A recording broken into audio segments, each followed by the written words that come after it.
Welcome back to On Texas Football. I'm Jeff Howe, joined by CJ Vogel and the Coach Bob Shipley. Time to give out our game grades, and this one's going to be fun. Texas 23-6 over Oklahoma. Guys, we haven't had many of these where we've been pumped and excited, so we're going to take full advantage of this one. This one's brought to you by Allegiant Digital Marketing. We'll tell you more about Chad Markham and Allegiant Digital here later in the show. Coach Shipley, I'll start with you on offense. Let's get right into it with the quarterbacks. Arch Manning goes 21-27, $166, and a touchdown, 4 carries, 34 yards, at 29-yarder in the fourth quarter to kind of seal it. Your grade for Arch for this one, Coach? Yeah, got to be an A. I mean, I love the way he came back. Last week, I thought he was heroic. I mean, he was gritty, and he came back this week, and he really shrugged off a lot of doubt, a lot of criticism. The way he led this football team, had 34 yards rushing as well.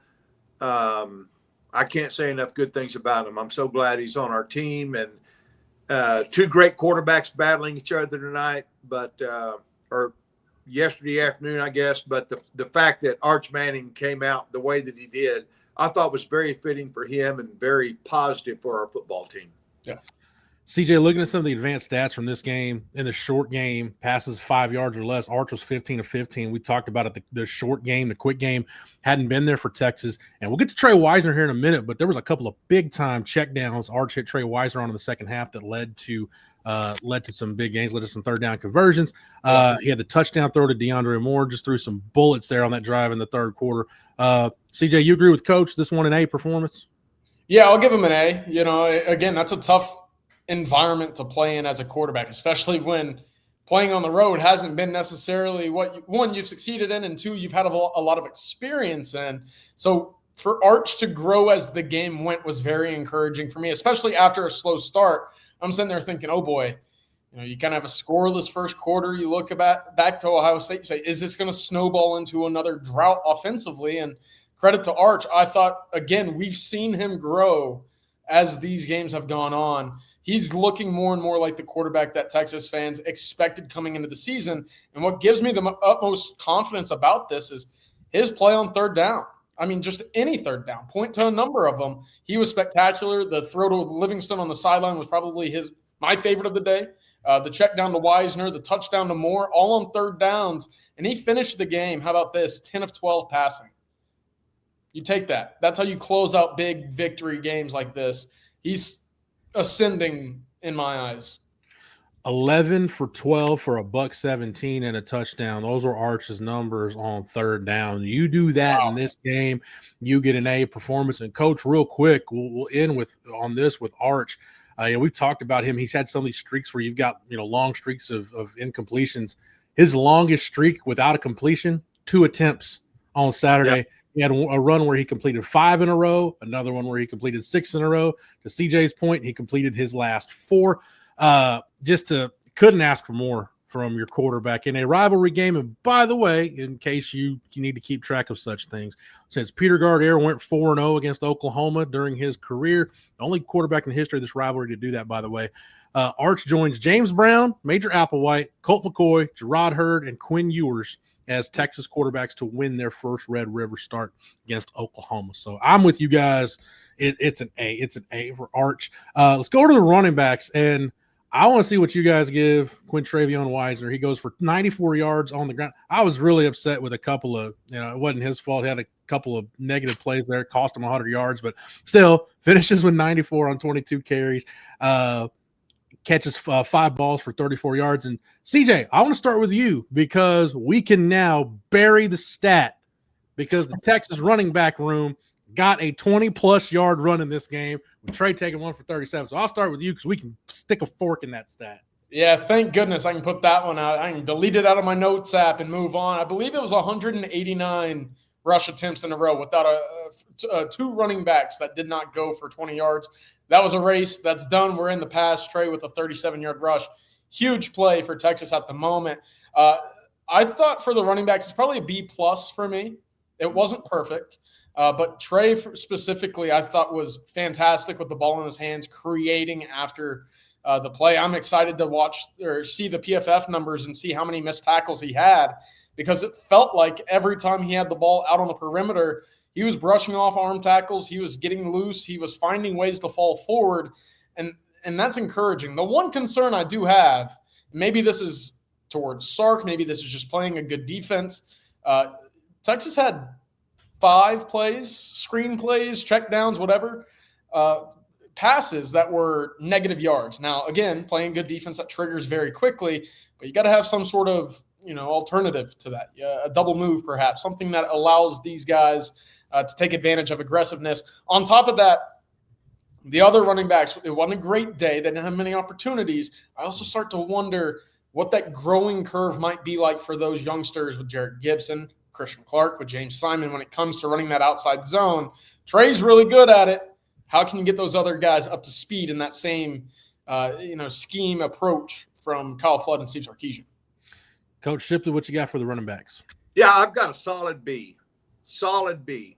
I mean, if we would have had 100+ yards rushing, I might have considered raising it a little bit, but you've got to have standards, but I thought it was a great step in the right direction. Yeah. A great job. I thought we might see more running backs play than we did, but Trey Wisner certainly held his own in this game and almost had 100 yards rushing, and certainly could have had 100-yard rushing. Very easy, 4.3 yards a carry, as you mentioned, 37-yard run, which was long needed for our running backs, in that room. But I give them a solid B. I thought it was a solid performance. I'll need to go back and watch the game and watch protection and stuff like that. But just from a first watch, I think it's a very solid B, and you can win with a solid B at running back.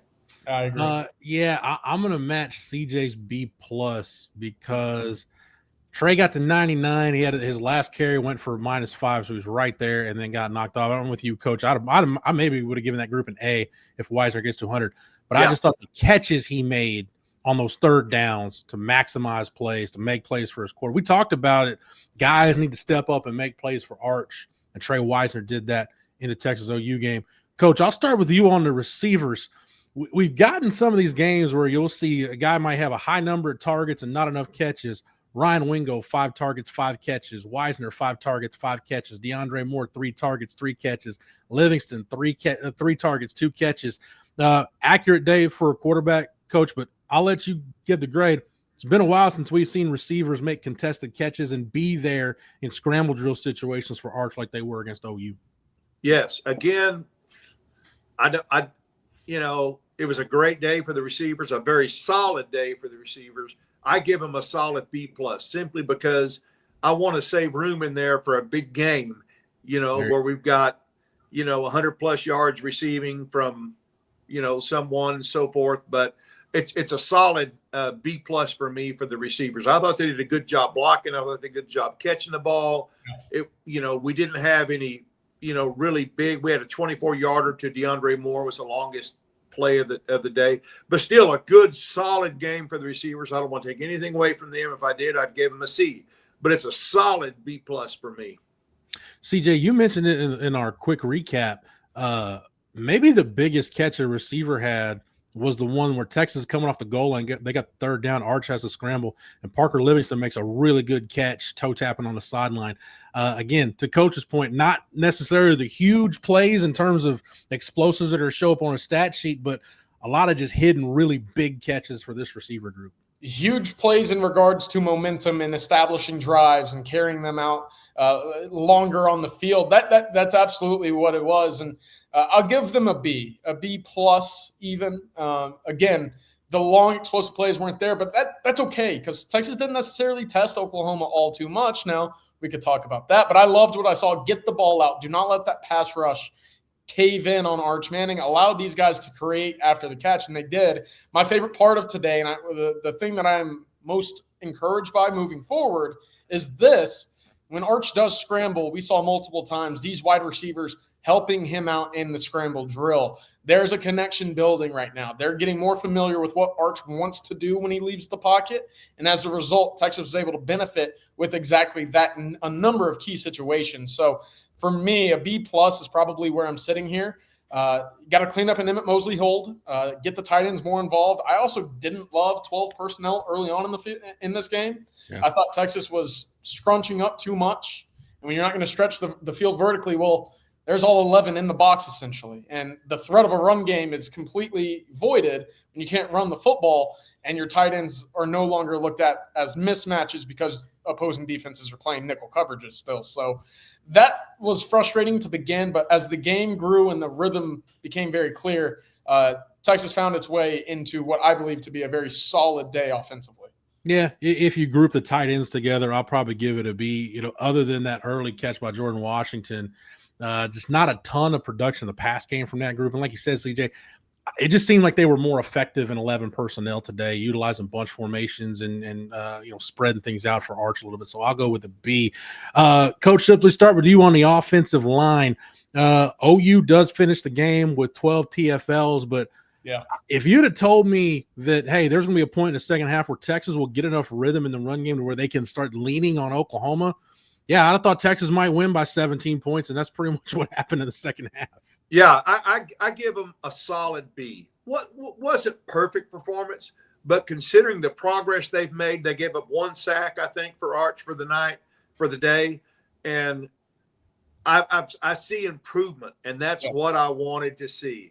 I mean, from the grades they got last week to the grades this week, a great improvement. I really felt like they kind of had a chip on their shoulder today and did a lot better job of protecting Arch and creating some running space for the running backs. Still a lot of improvement there, but progress is being made. You beat the number 6 team in the country. Okay, you kicked their tails for 2.5 quarters. Solid B for me for the offensive line. Great job. CJ, 94 yards Texas ran for in the second half on 21 carries, and it felt like, especially Nick Brooks and DJ Campbell, I felt like, I don't know how it looked from the press box, CJ, but at least the TV version, it looked like Brooks and Campbell in particular, you can see them kind of leaning on OU a little bit. What's your grade for the O-line? Yeah, Coach, I'm with you. I'm going with a B. And why it wasn't an A, even with this rushing success, you still had 12 tackles for a loss, right? So it was almost – you hit a home run or you strike out essentially on a run play. You're losing 2 yards or you're going for 7 or 8 or extending it even further. That's fine. But again, against great teams, it's so difficult. And Texas saw it in the first quarter when you play behind the chains to find offensive success and rhythm. So again, I credit the offensive line for, figuring out some stuff as the game progressed, but 12 tackles for loss. Got to clean that up. I will say to your point, Coach, Nick Brooks looked a little bit different in week 1 versus week 2, right? On top of that, I still think there's plenty of room for improvement in pass protection. I thought Cole Hudson got beat a few times. I thought DJ Campbell got beat a couple times. Nick Brooks obviously still learning that tackle position when it comes to stunts and blitzes. He's going to be a target of attack moving forward. So the quicker he can get up to speed with everything ahead of him and in front of him, the more beneficial it'll be for Texas moving forward for the long haul. If you want to look at this from a negative standpoint, we said 12 tackles for loss. Texas had 35 rushing attempts officially in this game. 10 of those went for no yards or negative yards. But when we did O-line grades last week, it was enough for CJ to throw his hat when we gave that F for the O-line. So I didn't expect Texas to win the line of scrimmage battle like they did. I'm giving the O-line a B. I'm with you guys. Ed, my favorite stat of Texas OU, it now makes 26 winners in the last 29 meetings between Texas and Oklahoma, has been the team that's won the rushing yardage battle. You win the line of scrimmage in Red River, usually you're going to win the ball game. Before we get to the offense overall, I do want to take a second to thank our sponsor for this edition of On Texas Football, always sponsoring our Sunday grades. That's our friends over at Allegiant Digital Marketing. Did you know that among the top 9 challenges business owners face, the most difficult ones include finding customers, increasing brand awareness, digital advertising, and lead generation? What if I get to a local homegrown agency here in Austin that could solve those problems for your business once and for all? For over 25 years, Allegiant Digital Marketing founder and CEO Chad Markham, a UT grad and instructor of the Digital Marketing Boot Camp here at UT Austin, has helped thousands of businesses overcome these challenges. Take advantage of their Hook 'em Horn special today and save up to $2,500 in advertising. Visit allegiantdigital.com/ontexasfootball. Again, that's allegiantdigital.com/ontexasfootball to learn more today. Guys, the offense overall, we're everywhere from B's plus to solid B's. Coach Shipley, I'll start with you. Your grade for the offense in this one. Overall, I'm going to stretch out and give them an A-. Look at Coach with that. I know it doesn't really go along with the grades, but I'm telling you what, like I said, you beat the number 6 team in the country. You score 23 points. You beat them 23-6. Hey, I'm going to give them an A. You know, maybe A-, but I really like where this offense is heading. Yeah. I too like where this offense is heading. The problem is I still think there's a lot of meat left on the bone. I'm sitting with the B, and that might feel pessimistic. But look, first quarter, you basically threw it away because you were battling 3rd and 30s, right? On top of that, you finally have offensive success. You get to the 4-yard line, and for whatever reason, you don't have success. And it, again, looked like the struggles of Sarkisian versus Oklahoma on the goal line. So there's opportunities there, and there's plenty of room for this team to grow. I'm going with a B, and I'm going to stick with it. But to your point, Coach, from what we saw a week ago to today, almost night and day difference. Yes. I'll split the difference with you guys and go B+. CJ, like you said, the start to this game was not pretty. 4 plays, -1 yards and a punt. 3 plays, 3 and out with no yards gained. You miss a field goal. Obviously, I don't put that on Mason Shipley because it's tough trying to ask a kicker to make it from 55 plus. But the drive at the end of the first half where you get the field goal, and then that third quarter drive, 14 plays, 75 yards, a couple of big third downs. Arch gets the touchdown to DeAndre Moore. That drive is why I'm giving this a B+. That you needed a big answer coming out of halftime. You went down and got a touchdown, the only offensive touchdown in this game. B+ for me for the Texas offense in this one. Let's go to the defense. Defensive line, much better this week than last week against Florida. OU guys finishes this game with 48 net rushing yards, 1.6 per carry. In the last 2 Texas OU games, OU's averaging less than 2 yards a carry. They were 39 for 89 in last year's game. 5 sacks in this one. Coach Shipley, I'll start with you. Your grade for the Texas D-line. And again, for D-line, we combine the interior group and the edge group for our D-line grade. Yeah. So I saw that we've won the last 3 out of 4 games, 136-43. And what a great job our defense, I feel like, did today. Defensive line for me, I give them an A. I mean, 48 yards rushing. Come on now. Yeah. And forcing 3 interceptions. That's a big night for the defensive line. I mean, I don't know about any truly standouts. I mean, somebody that just really took over the game, but I feel like overall they handled the line of scrimmage the way we hoped that they would, and they needed to. Yeah, to your point, Coach, I'm looking at the box score and seeing, Hero Canoe only had 2 tackles. Murad Watson only with 2 tackles and a solo. It felt like some of those interior guys were around the ball a lot more than what those numbers indicate. CJ, as I flip it to you, everybody's been asking, and look, we've been critical too. Hey, where's Colin Simmons been? Where's Colin Simmons been? It's amazing when you stop the run and you earn the right to rush the passer. Good things happen. Colin Simmons with 2.5 sacks. Brad Spence had a really big day today. CJ, I know that's whatever the opposite of a hat throw is. That's probably what you were doing in the press box. What's your grade for the D line, CJ? Yeah, I mean, it's still a hat throw. It's just celebratory, right? It's a hooray. They figured something out there. But to your point, yeah, you play ahead. You play that complementary style of football. Well, you allow these guys to pin their ears back. I want to see more Brad Spence. Quite frankly, he's got to be a guy that gets 30 snaps. Like, he was fantastic today. Colin Simmons in a big game in his backyard up there in DFW came out, right? He had a great showing, and I think folks were waiting to see something like that. I'm going with an A with this unit. Again, it starts up front. They wanted to get Mateer involved. He had some running success, but at the end of the day, it wasn't anything that I think Texas was looking around saying, this is going to be devastating to our game plan. Take your 5 yards at a time. We want you to throw the football, and Texas forced them to do exactly that because that stat you just mentioned, Jeff, Oklahoma, again, under 2 yards per carry. You're not going to win many games if that's what you're able to do, and you're going to win a ton if you're able to hold opponents to that number. Coach, I'll start with you on the linebackers, and I want to get your take on the adjustment because early on, OU was hitting Texas kind of in that – that 8 to 15 yard range in the pass game. Some guys looked out of position, but the second half looked totally different. We saw Ty Anthony Smith and Leonga Howe make some big plays. It's hard for me to believe Ant Hill only had 7 tackles. Again, it seemed like he was around the ball a lot more than that. But that linebacker group, Coach, from the first half to the second half, seem like a different group. What's your grade for that? Yeah, unit? no doubt. It's a solid B+ for me. I feel like some of the best adjustments we've made all year at halftime were with our defense and with our linebackers too. Thankfully, we were playing so well up front. We had 3 interceptions. Linebackers got a little bit overshadowed, I think, by that. But a very solid performance by those guys. You thought you might see a little more of some of those guys involved. They were solid, but I feel like we made some really good halftime adjustments. It's a solid B+ for me. Again, I don't want to be so generous, gushing because we beat OU that we're handing out A's to every group. But I think it was a solid B+ for me. CJ, what's your grade for the linebackers? Yeah, no, I'm probably with you, Coach. I think a B+ is very fair. To your point, it did feel very leaky, a lot of space early on in the middle of the field. But I thought that they tightened up. And, of course, when you're able to hold Oklahoma or anybody to 1 of 9 on their last 9 third down attempts, sign me up for that all day. Ty Anthony Smith made a huge play on a tackle on a third down where Mateer was trying to escape the pocket. Again, Anthony Hill, 7 tackles, 4 solo. It felt like he was in the scrum or around the ball very often. So yeah, B+ for me is very accurate for the linebacking unit.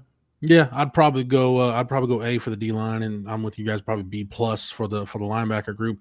Secondary, CJ, I'll start with you. They just because I want to start with you by mentioning John Mateer's 3 interceptions right here. Manny Muhammad gets 2. Grayson Littleton gets 1. Michael Taft painfully close to getting a scoop and score off of a lateral. CJ, what say you on the secondary? Yeah, something about Michael Taft and recovering fumbles, huh? It's like oil and water, but hey, a great day for the Texas secondary. And boy, am I glad we can kind of put this Mateer stuff to bed. Right? Put this game away. 20 of 38 was Mateer. And a lot of that was forced incompletions or forcing the ball down the field. Obviously, it was fantastic to see Malik Muhammad back in coverage. The 2 interceptions was fantastic. But there was a moment where Jalen Gilbo goes down and Malik Muhammad was in the locker room. And you're sitting around saying, Oklahoma needs points now. You know, they're down on the scoreboard. Texas is without cornerback 1 and 2. Could this be the opportunity where they stretch the field vertically? And it wasn't, right? Warren Roberson stepped in. He made a great play on a PBU. Kobe Black, I thought, had some nice moments as well. What was really encouraging to me, you saw a lot of Xavier Filsaime at star playing some nickel. So Texas building some depth there. That's very, very encouraging. Altogether, it's an A+ for me on this Texas secondary. Yeah, Coach, on top of the 3 interceptions, OU they hit a couple of big plays early. But the first one, the 23-yarder from Mateer to Satania, that was the longest pass play. That was the longest play from scrimmage OU had all day. They got some explosives, Coach, but never hit the big one over the top that they needed. Right. It's a solid A for me.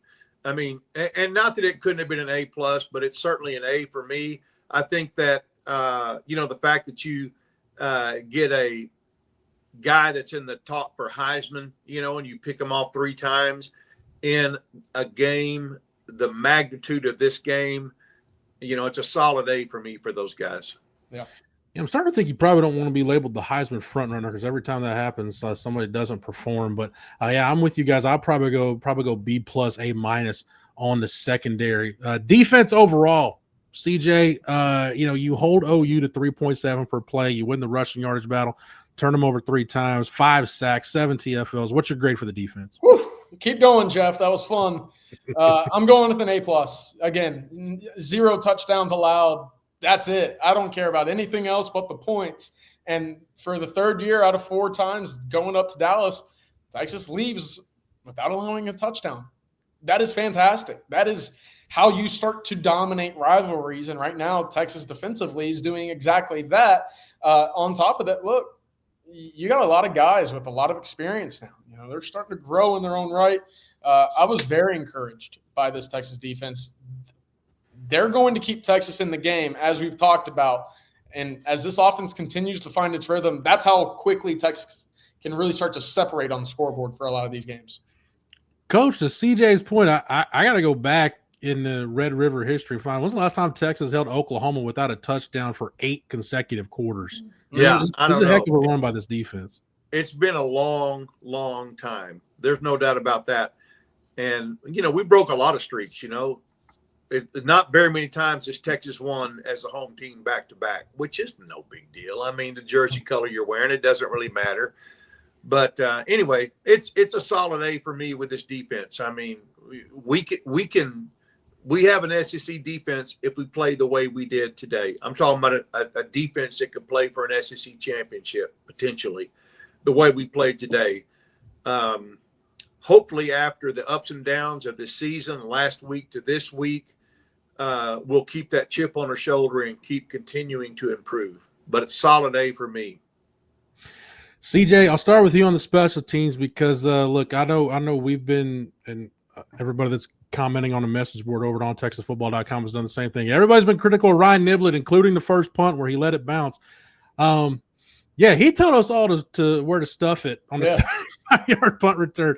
That, including the punt game, what Mason Shipley did on Saturday. What's your grade for the special teams? Yeah, I'm sure Ryan Niblett scored that touchdown, looked right at the press box and said, I hope you saw that, CJ, because to your point, I've been critical. And there was a moment right before that kickoff or that punt return where I thought I was proven right with my criticism, right? The ball lands around the 30, it rolls down to the 10, Texas gets a penalty, you're on the 5.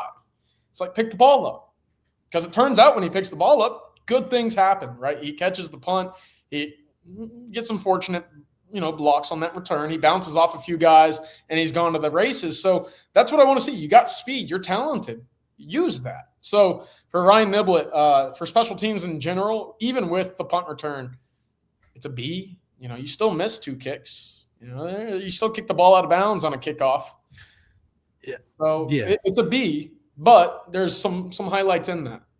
Coach Shipley, I don't know where you're at, but piggybacking off what CJ just said, I'm much more willing to forgive Mason Shipley for missing one from 55 and 56. That's much more forgivable for me than kicking the ball out of bounds on a kickoff. Yeah, there's no doubt. It's a B+ for me for the special teams. When Niblett returned that, I tweeted out, Texas-Oklahoma game where legends are made. Yep. And that was a perfect time that we needed a big play from our special teams. And honestly, we haven't seen many big plays from our special teams this year. I have a lot of people that texted me, hey, is Mason Shipley kin to you? And I said, not after he missed that field goal. I don't know if he is, but he's certainly not after he missed that field goal. But anyway, he's no relation that we know of. But anyway, came up a little bit short, but it's a solid B+ for me for those guys. Hey, if you're good from 22, 48, and 39, I'll take that from a kicker all day, every day.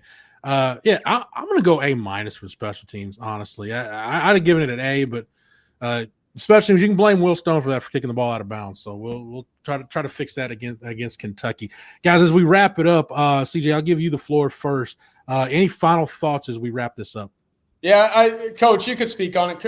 Adjustments at halftime. Probably one of the more overblown phrases in sports. You go in there, you sit down, you come back after eating some oranges, and you try to correct things. But for Sarkisian, whatever he tweaked at halftime, whatever different mindset he allowed himself to come out with, fantastic. Far and away the better coach on the field Saturday. That third quarter was a masterpiece. Again, owning the time of possession, 13-30 to 130. You outscore Oklahoma 10-0, and you dominated that quarter so much that it never felt like Oklahoma had a chance to come back into that football game.